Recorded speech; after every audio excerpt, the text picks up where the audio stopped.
Deep in the shadows of 1970s London, a chilling predator lurked. Dennis Nilsen, a seemingly ordinary civil servant by day, transformed into a monster by night. With a sinister blend of charm and brutality, he preyed on vulnerable young men, leading them to their tragic fates. What drove this quiet man to commit such horrific acts? And how did he elude capture for so long? Join us as we unravel the dark secrets of one of Britain's most notorious serial killers.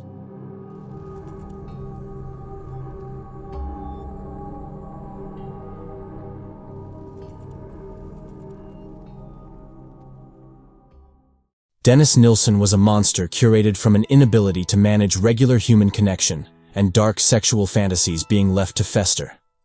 Dennis Andrew Nilsen was born on the 23rd of November 1945 in Fraserburgh, Aberdeenshire. He was the second child of Elizabeth Duthie White and Olav Magnus Moksheim. He changed his last name to Nilsen. Olav was a Norwegian soldier who had traveled to Scotland in 1940. His duties with the Free Norwegian Forces didn't allow much time for his family, which had quickly grown upon meeting Elizabeth. Olav also didn't try making time for his family. He didn't try finding a new home for the family, which was the biggest area of strife for Elizabeth since the newlyweds lived at her parents' house with their 3 children. They married in May 1942, but 6 years later, after the birth of their 3rd child, Elizabeth decided enough was enough and decided to divorce Olav. Her parents were supportive of the decision as they had never approved of the relationship to begin with.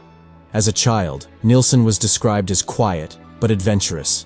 He would later describe his earliest memories as picnics in the Scottish countryside and long walks with his grandfather. Nilsen described the man as a great hero and protector and said that life would be empty until he returned from working at sea as a fisherman. In 1951, Nilsen's grandfather's health began to decline rapidly, but he continued working, and on the 31st of October 1951, he had a heart attack at sea. He died at age 62. His body was returned home, and an open casket viewing was held in the White family home before his burial. Nilsen's mother, Elizabeth, reportedly asked him if he'd like to see his grandfather without warning him that he had passed. Nilsen was told after seeing his grandfather's dead body that he was sleeping and had gone to a better place. Over the following years, Nilsen began to withdraw from the world and became quieter than ever before. He would supposedly stand alone at the harbor watching the herring boats, and at home, he rarely participated in family activities. Eventually, Nilsen grew envious of his older brother's popularity and resent the attention he got from their mother, grandmother, and eventually, their stepfather. Nilsen grew closer with his younger sister, spending time playing and talking to her almost as much as he did with his grandfather. According to Nilsen, in 1954 or 55, he had gone out to the beach alone, became submerged beneath the water, and was almost dragged out to sea. He claimed that he believed his grandfather would arrive and rescue him before a wave of tranquility washed over him. His life was saved by another young boy who dragged him ashore. Shortly after this claimed event, Elizabeth Nilsen's mother moved out of her parents' home into her own flat in Stricken with her 3 children. She would go on to marry a builder named Andrew Scott, and she would have a further 4 children with him. During the onset of puberty, Nilsen discovered he was gay, which reportedly confused and shamed him. Nilsen, like many others at the time and to this day, hid his sexuality from family and few friends. He assumed that his attraction to boys was actually an extension of the care he had for his younger sister, Sylvia. To test his theory, Nilsen, on one occasion, sexually assaulted Sylvia by groping her. Another confirming factor, according to Nilsen, was when an older boy groped him, and he didn't find the experience unpleasant. Nilsen also sexually assaulted his older brother, Olav Jr., while he slept, which led Olav Jr. to begin believing he was gay and started to belittle him out in public. Nilsen was 14 years old when he joined the Army Cadet Force. His goal was to join the British Army as a potential avenue to escape the stifling environment of his small town. 3 weeks before he enlisted, he worked at a canning factory, which seemingly solidified his desire to escape the small town and work as an army chef. He passed his entrance exams and received official notification that he was enlisted for 9 years of service in September 1961. His training commenced in the Army Catering Corps at St. Omer Barracks in Aldershot, Hampshire. He would later describe the 3 years of training as the happiest of my life. He relished in the travel opportunities and recalled a highlight of his regiment was taking part in a ceremonial parade attended by both the Queen and Field Marshal Lord Montgomery of Alamein. While stationed in Aldershot, Nilsen's hidden feelings began to stir, but he managed to keep his sexuality hidden from colleagues. One of the many ways he managed this was by showering alone, never entering the shower room when other soldiers were inside. In mid-1964, Nilsen passed his initial catering exam and was assigned to the 1st Battalion of the Royal Fusiliers in Osnabrück, West Germany. He served as a private. During deployment, Nilsen began to drink more alcohol and would later describe himself and his colleagues as a hard-working, bawsy lot. Once, Nilsen and a German youth drank themselves into a stupor and stayed at the German's apartment. Nilsen woke up on the floor. He claimed nothing happened between them, but Nilsen claimed this fueled his dark sexual fantasies.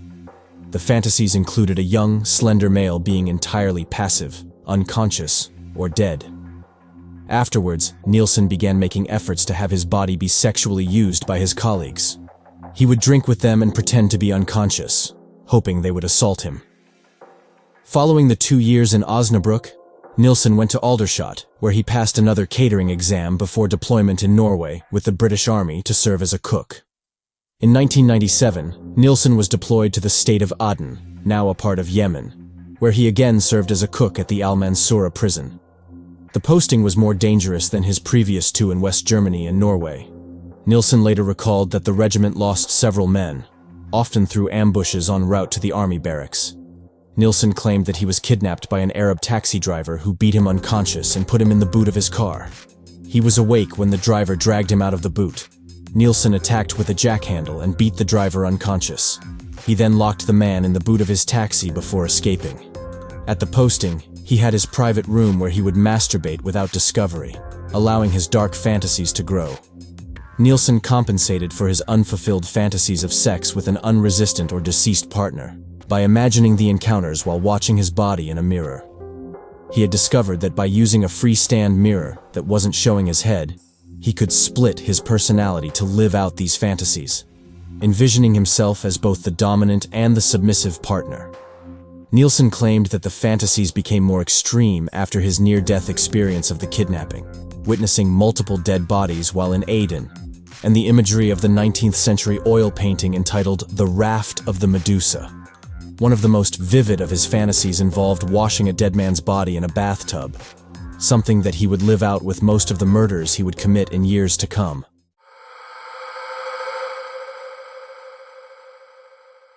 After Aden, Nilsen returned to the UK and was assigned to serve with the Argyll and Sutherland Highlanders at Seaton Barracks in Plymouth.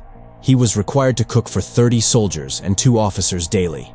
He served there for a year before being transferred to Cyprus in 1969. He was only there for a few months before once again getting transferred to West Berlin. There, he would have his first sexual encounter with a woman. Nilsen hired a prostitute and bragged about the encounter to his colleagues, despite him later describing the experience as overrated and depressing. Nilsen was then selected to cook for the Queen's Royal Guard for a short while before January 1971, when he was reassigned to serve as a cook in the Shetland Islands. This would be his final assignment before ending his 11-year-long career in the military at the rank of corporal in October 1972. Between October and December 1972, Nilsen lived with his family while considering his next career move. His mother would voice her opinions about being more concerned over Nilsen's lack of female companionship, and she desired to see him marry and start a family more than seeing him get another career. The final straw that pushed Nilsen to leave his family completely was an outing with his older brother, his sister-in-law, and another couple to watch a documentary about gay men. All present mocked the topic while Nilsen defended gay rights. A fight ensued between the 2 brothers, leading to Olav Jr. informing their mother that Nilsen was gay. Nilsen never spoke to his brother again and maintained a sporadic written relationship with the rest of his family. To escape his family, Nilsen joined the Metropolitan Police Force and moved to London in December to begin training. April 1973. Nielsen had finished training and was posted to Willesden Green. His job with the police force wouldn't last long, however. In December 1973, Nielsen resigned from his job with the force following a failed relationship, which led him to believe his work was poorly affecting his career.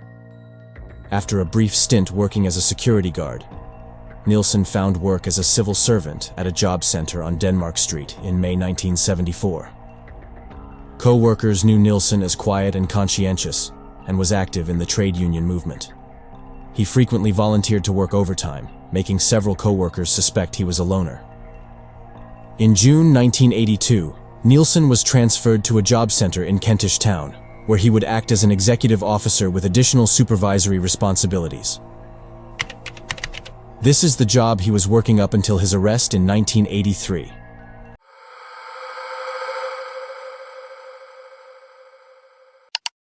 In November 1975, Nielsen encountered David Galashan, 20, while he was being threatened outside of a pub by two other men.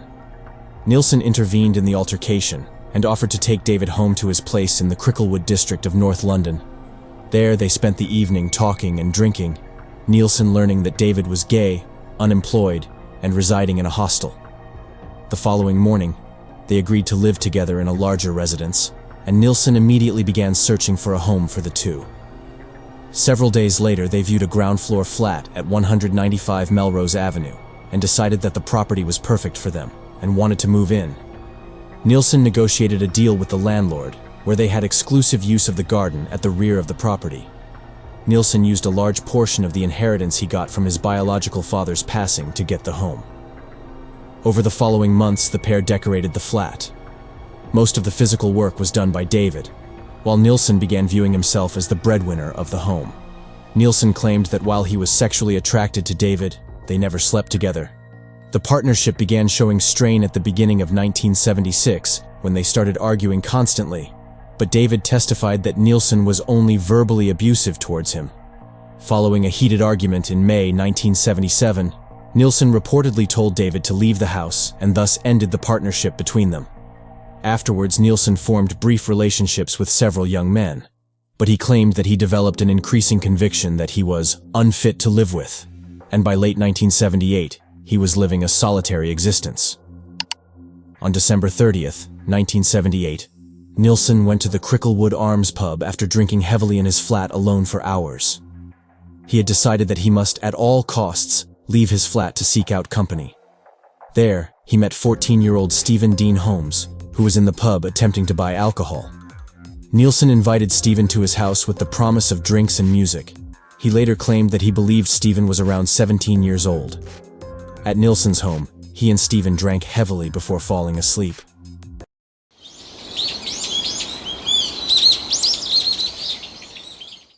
The following morning, Nielsen awoke before Stephen, finding the young teen asleep in his bed beside him. Nielsen later confessed that he was afraid to wake him in case he left me. He caressed Stephen while he slept before deciding that Stephen was going to stay with me over the new year whether he wanted to or not. Using a necktie, Nielsen strangled Stephen into unconsciousness before drowning him in a bucket of water. Nielsen went and washed Stephen's body in the bathtub before putting him back into his bed. Nielsen masturbated over his body twice before waiting for rigor mortis to pass before stowing Stephen's body underneath the floorboards. Stephen's body would never be recovered after being in Nielsen's possession for 8 months. Nielsen put him on a bonfire in the garden on the 11th of August, 1979. Stephen had gone to attend a pop concert in Willesden and went to finish the night at the pub when his life was tragically taken. The Holmes family had no idea what happened to him for decades, Nielsen holding the information of what happened to Stephen's life for 20 years after he was arrested.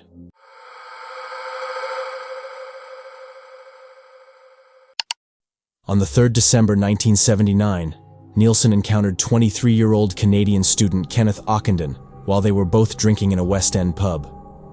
Through casual conversation, Nielsen found out that Kenneth was touring England to visit relatives and offered to give him a tour of London landmarks, an offer that Kenneth accepted. After meeting at the pub, the pair visited places like Trafalgar Square, Downing Street, and Westminster Abbey. Nielsen lured Kenneth back to his flat with the promise of food and more drinks. They stopped at an off-license while on the way to Nilsen's home. They purchased whiskey, rum, and beer. Nilsen claimed he couldn't recall the precise moment that he strangled Kenneth. But while using a pair of wired headphones, Nilsen used the wire to strangle him. He could recall dragging Kenneth across the floor, the wire still wound around his neck, before pouring himself a glass of rum and continuing to listen to music, using the same headphones he had murdered Kenneth with. The following day, Nilsen purchased a Polaroid camera and photographed Kenneth's body in several suggestive positions. Nilsen would also recall laying Kenneth's body spread eagle above him on his bed as he watched TV for several hours, cuddling his dead body. After he was done, Nilsen wrapped Kenneth with plastic bags and stowed his corpse beneath the floorboards. Around 4 times over the following 2 weeks, Nilsen took Kenneth's body from under the floorboards and seated him on an armchair. He sat beside Kenneth's body, watching TV and drinking. He was returned under the floorboards when Nilsen noticed signs of decay.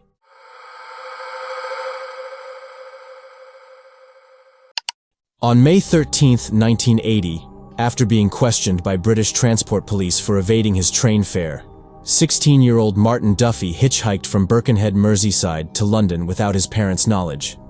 For 4 days, Martin slept rough near the Euston railway station before Nilsen bumped into him while returning from a union conference in Southport. Nilsen recalled Martin being exhausted and hungry, and had happily accepted the offer of a meal and a bed for the night. Once Martin went to sleep in Nilsen's bed, he fashioned a ligature around Martin's neck and then sat on his chest for leverage while tightening the ligature. He continued until Martin fell unconscious before dragging his body into the kitchen and drowning him in the sink. He bathed his body before placing him in a kitchen chair, then back into the bed he was murdered in.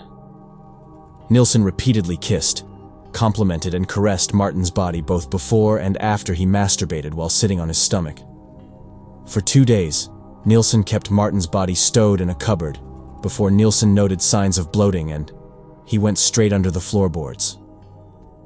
Martin's father spent years searching for his missing son, keeping his picture on his bedside table.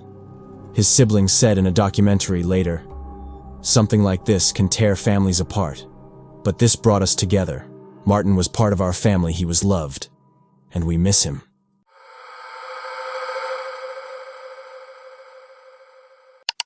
During August 1980, 26-year-old William Sutherland left his home in Muirhouse, Edinburgh, for London in search of a job to better support his growing family. Within days of arriving, he had vanished.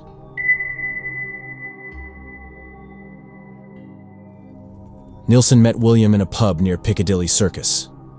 Nilsen claimed that he couldn't recall how he murdered William other than he strangled him while standing or kneeling in front of him and that he used his hands. He claimed that the following morning, there was another dead body. Nilsen claimed that William was a male prostitute, but William's family adamantly denied the fact. Not much else is known about the murder of William.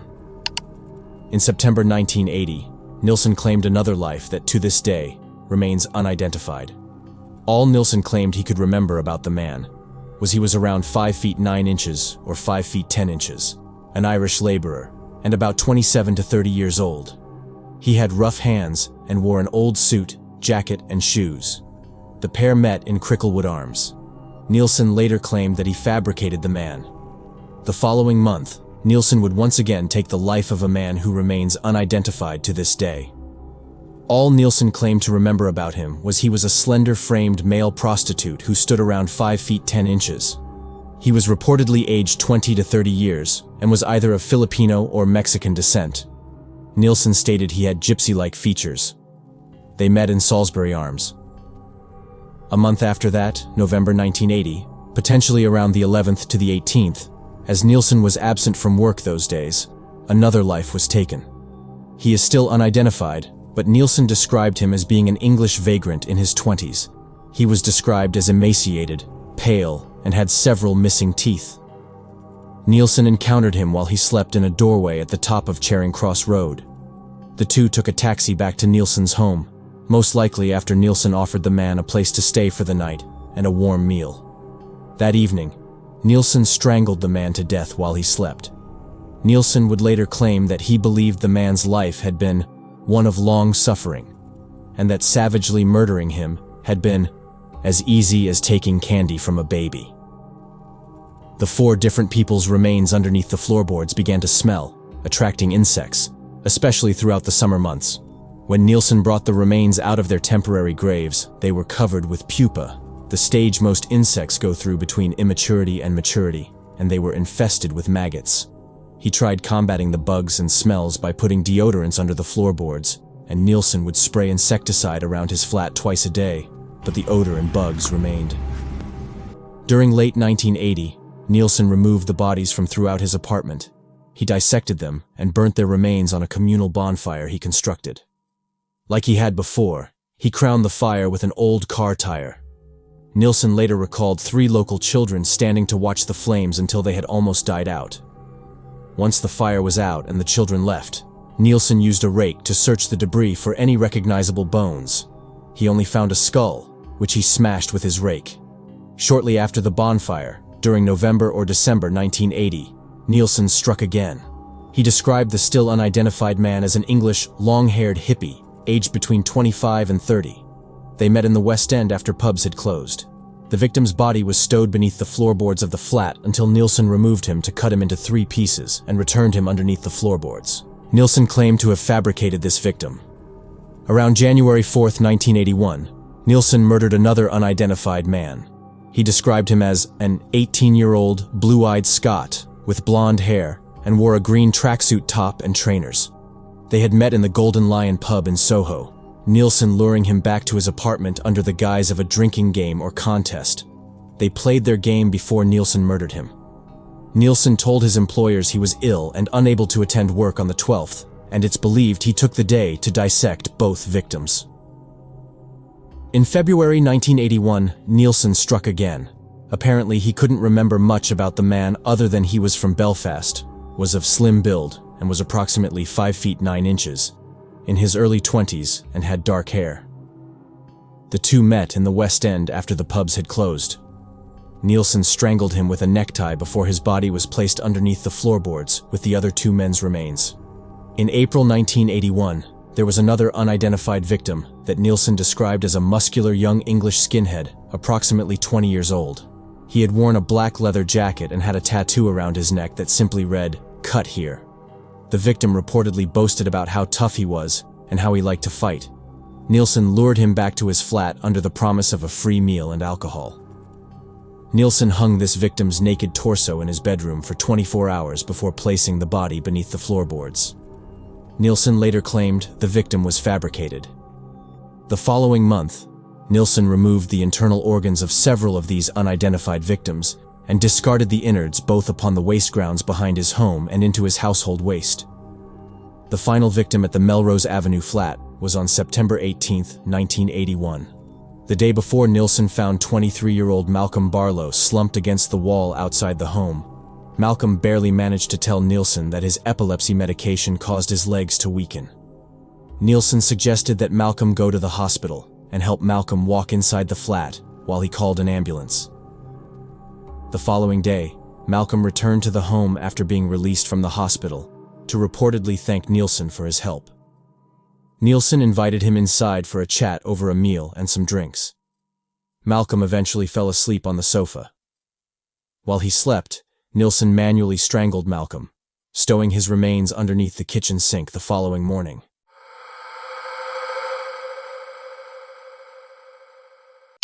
In mid-1981, Nielsen's landlord decided to renovate the building and requested all tenants to vacate the property. Initially, Nielsen was resistant to the proposal, but after being offered £1,000 to vacate, he left, rushing to clean the flat beforehand. The day before he left, Nielsen took the remains of the 5 men in the flat, dissected the ones he hadn't already, and burnt them on a pyre crowned with old tires. Nielsen moved into a flat at 23D Cranley Gardens in the Muswell Hill district on October 5, 1981. The new place was on the top floor, meaning Nielsen couldn't access the floorboards. For almost 2 months, any guests Nielsen lured back to his new home left unharmed the following morning and weren't assaulted by Nielsen.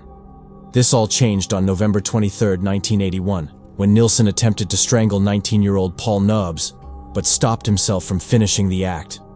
It's unclear why Nielsen did stop, but he claimed it was an act of self-control. In March 1982, Nilsen met 23-year-old John Howlett while drinking in a pub near Leicester Square. He lured him to the flat on the promise of continuing to drink and watch a film. John went into a different room to Nilsen and fell asleep in his bed. An hour later, Nilsen went into his bedroom to find John still sleeping.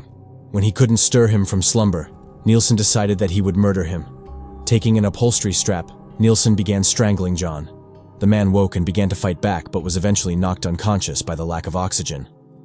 Nilsen claimed he returned to the living afterwards, shaking from the stress of the struggle, which he believed he would be overpowered. Over the next 10 minutes, Nilsen tried 3 different times to kill John after noticing he was still breathing after each attempt. It was the 3rd attempt that Nilsen filled the bathtub and drowned John in the water.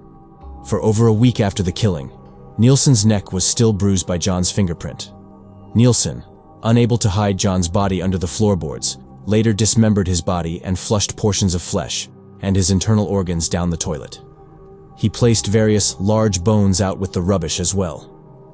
In May 1982, Nilsen encountered 21-year-old Carl Stoddard while out drinking at the Black Cat pub in Camden. They spoke, and Nilsen discovered that Carl was depressed following a failed relationship. Nilsen lured Carl to the flat, assuring his guest that nothing sexual would happen. They drank further at the apartment, Carl falling asleep in an open sleeping bag. He awoke to Nilsen strangling him while whispering at him to stay still. In his testimony, Carl stated he believed that Nilsen was initially trying to free him from the zip of the sleeping bag before he fell unconscious. Carl awoke again to the sound of water running before he realized he was immersed underwater with Nilsen trying to drown him. Carl just barely managed to get his head above water and pleaded for his life before he was once again submerged, before falling unconscious. Nilsen, assuming that Carl was dead, Nilsen seated him in his armchair. There, Nilsen's dog, Bleep, began licking Carl's face, which made Nilsen notice that Carl was still desperately clinging to his life. Nilsen began rubbing Carl's limbs and his chest, trying to increase circulation. He quickly moved Carl to the bed and swaddled him with blankets, continuing to try and resuscitate him. Over the following 2 days, Carl repeatedly lapsed in and out of consciousness until he regained the strength to question Nilsen about his recollections of being strangled and immersed in cold water. Nilsen told him that he had been caught in the zip of his sleeping bag after a nightmare, and Nilsen put him in cold water as you were in shock. Once Carl was nearly 100% better, Nilsen walked him to a nearby railway station. He bid him farewell and hoped they would meet again. In September 1982, Nilsen met 27-year-old Graham Allen, attempting to hail a taxi on Shaftesbury Avenue. Nilsen reportedly asked Graham to accompany him to his home in Cranley Gardens for a meal. Once again, Nilsen claimed that he couldn't recall the precise moment he strangled Graham, but he could remember approaching him while he sat eating an omelet with the full intention of murdering him. Graham's body was stored in the bathtub for a total of 3 days before Nilsen began his process of dissecting him on the kitchen floor. It's likely he did this on October 9, 1982, as Nilsen took the day from work, claiming to be ill and unable to attend. Once again, Nilsen flushed chunks of flesh and smaller bones down the toilet, subsequently blocking the house's drains. On the 26th of January 1983, Nilsen's last victim, 20-year-old Stephen Sinclair, was last seen by acquaintances walking with Nilsen in the direction of a tube station. At the time of meeting Nilsen, Stephen was addicted to heroin and suffered from habitual self-harming and suicidal thoughts. At Nilsen's flat, Stephen reportedly fell asleep after he injected a dose of heroin and drank alcohol with Nilsen. While he slept, Nilsen knelt in front of him before using a rope and necktie fashioned together as a ligature to strangle Stephen. Once he was unconscious, Nilsen noticed the crepe bandages on each of Stephen's wrists. After removing them, he discovered the wounds from his most recent attempt on his own life underneath them. Following the same routine he had with all his previous victims, Nilsen applied talcum powder to Stephen's body after washing him, placing him on the bed in his bedroom. Nilsen arranged 3 mirrors around the bed before lying naked beside the dead man. Several hours later, Nilsen turned Stephen's head towards him. He kissed him on the forehead before saying goodnight and falling asleep beside his body. Like with his previous 2 victims, Nilsen dissected Stephen's body, wrapping some parts in plastic bags and storing them around his apartment, sealing the bags with the bandages taken from Stephen's wrists. He disposed of pieces of his flesh, internal organs and smaller bones down the toilet, further clogging the home's pipes.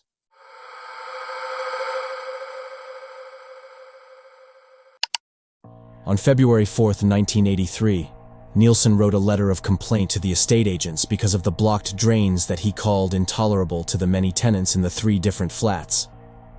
On the following day, Nielsen refused an acquaintance from entering his property, likely the reason being that he had begun the process of dismembering Stephen's body on the kitchen floor. Following Nielsen's written complaint, Dyno-Rod, a drainage and plumbing company in the UK employee Michael Catron, responded on the 8th of February. Michael opened the drain cover on the side of the house and discovered the drain was packed with a flesh-like substance and numerous small bones of unknown origin. He reported the suspicious substances to Supervisor Gary Wheeler, but due to the time, they agreed to postpone further investigation into a blockage until the following morning. Prior to them leaving, Nielsen and a fellow tenant convened to discuss the source of the flesh. Nielsen had heard Michael say it seemed similar to human flesh, and Nielsen tried concealing his dump site by saying, "It looks to me like someone has been flushing down their Kentucky Fried Chicken." At 7:30 a.m. the following day, the Dyno-Rod workers returned, but when they uncovered the drain, it had been cleared, arousing further suspicions from both men. Michael discovered some scraps of flesh and 4 bones in a pipe leading from the drain linked to the top flat, Nielsen's home. The workers called the police, who discovered further small bones and fleshy scraps from inside the same pipe. The remains were all taken to the mortuary at Hornsey, where pathologist David Bowen advised police that the remains were human, and that one piece brought forward was from a human neck that bore a ligature mark. Through tenants, the police learned the top flat was Nielsen's, and Detective Chief Inspector Peter J., alongside 2 colleagues, opted to wait outside the house for Nielsen to return from work. When he did return, they explained that they were there to inquire about the blockage in the drains coming from his flat. Nielsen quizzed why the police were interested in his drains, and questioned if the other 2 officers were health inspectors. Jay informed Nielsen they were all police and requested they continue their discussion in his flat. Upon entrance, the officers noted the scent of rotting flesh. Accustomed to the scent, Nielsen questioned why the police were interested in the blocked drains. This is when Nielsen learns of the police's knowledge that the flesh isn't animal, but rather human. Nielsen feigned shock, but when Detective Chief Inspector J pressed for the rest of the body, Nielsen caved and calmly guided officers to the nearby wardrobe. They didn't open the closet, as officers could tell the pungent smell was coming from inside. When they tried pushing further, Nielsen replied, "It's a long story. It goes back a long time. I'll tell you everything. I want to get it off my chest. Not here, at the police station." He was arrested and cautioned, right to silence in England, on suspicion of murder before being taken to Hornsey police station. While en route, Nielsen was asked whether the remains belonged to 1 or 2 people. Nielsen responded, 15 or 16 since 1978. On the evening of Nielsen's arrest, Detective Superintendent Chambers accompanied DCI and Bowen back to the flat. Plastic bags were removed from the wardrobe and taken to Hornsey mortuary. One bag contained 2 dissected torsos, one of which had been vertically cut, and it had a shopping bag containing various internal organs. A second bag contained a human skull completely devoid of flesh, a severed head, and a torso with the arms attached, but the hands were missing. Both heads had been subjected to moist heat. On February 10th, Nielsen confessed to more remains in a tea chest in his living, and further remains inside an upturned drawer in his bathroom. He claimed that he had attempted to kill around 7 others, who had either escaped or had been revived and allowed to leave. A search on the same day found the lower section of a torso and 2 legs stowed in a bag in the bathroom, and a skull, a section of a torso, and various bones in the tea chest. Also, on the 10th, Nielsen accompanied the police to his previous home on Melrose Avenue and showed them where he had burned the remains on 3 separate pyres. At 5:40 p.m. on the 11th, Nielsen was charged with Stephen Sinclair's murder. A formal questioning of Nielsen began the same evening, with Nielsen agreeing to be represented by a solicitor, a facility he had earlier declined. The police interviewed Nilsen on 16 separate occasions over the following days, an amount of time that accumulated to 30 hours. Heading to the police station at the moment of my arrest, they asked me how many there were, and I didn't really know. I just gave them a figure. And because I was cooperating with the police, I decided to stick with it. There were three of those victims were invented just to complement the continuity of evidence of the police, because to keep them happy. But come the summer, it got hot, and I knew it'd be a smell problem. But, Nilsen was adamant that he was uncertain as to why he had killed, and said, "I'm hoping you will tell me that." When questioned for a motive, he also remained adamant that the decision to kill was not made until moments before the act. After most murders, Nilsen typically bathed the victims' bodies, shaved any hair from their torsos to conform it to his physical ideal, and then applied makeup to any obvious blemishes upon the skin. The victim's body was usually dressed in socks and underpants before Nilsen draped them around him. With most victims, Nilsen masturbated as he either stood alongside or knelt above the body. Nilsen confessed to having occasionally engaged in intercrural, thigh, sex with the victims' bodies, but he stressed he had never actually penetrated his victims because they were too perfect and beautiful for the pathetic ritual of commonplace sex. Nilsen described them as prop in his fantasies. All the victims' personal possessions were destroyed or used by Nilsen following the ritualistic bathing. When questioned as to why the heads found in Cranley Gardens had been subjected to moist heat, Nilsen stated that he had frequently boiled the heads of his victims in a large cooking pot, so that the internal contents evaporated, thus removing the need to dispose of the brain and flesh. August 1st, 1983, while at HMP Brixton, Nilsen threw the contents of his chamber pot out of his cell, hitting several officers. He was found guilty of assaulting prison officers on August 9th and spent 56 days in solitary confinement for the actions. Nilsen was brought to trial on the 24th of October 1983, charged with 6 counts of murder and 2 attempted murder charges. By the 3rd of November, he was found guilty of all the murder charges and the attempted murder of Paul Nobes. Nilsen was sentenced to life imprisonment with a recommendation that he serve a minimum of 25 years.